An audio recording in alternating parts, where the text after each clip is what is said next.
Hello everyone, welcome back to Mr. TECHFOX. In this video, I'm going to show you how you can delete all of the history and browsing data from Mozilla Firefox web browser. If it helps, please consider subscribing to this channel.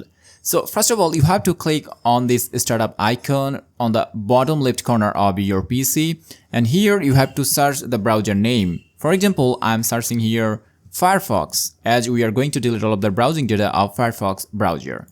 And after then, you will see the exact interface of Mozilla Firefox. And now you have to click on this 3-bar vertical line on the top right corner. And from here, you have to choose History.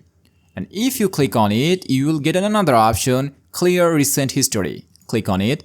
And now you will see a pop-up window like this. Normally, you have to choose this drop-down menu to select the time range. For example, I want to delete every data from this browser, so I'm choosing everything from here.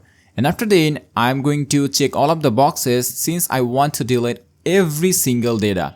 And after then, we have to click on this clear button to delete all of the data of this browser. On the other hand, if you want to delete only for a specific time range, then you can choose these options also. And after then, choose clear data to delete all of the items. And that's it. We have successfully deleted all of the history and browsing data from this browser. Thanks for watching. See you in the next one. Till then, take care and goodbye. Allah Hafiz.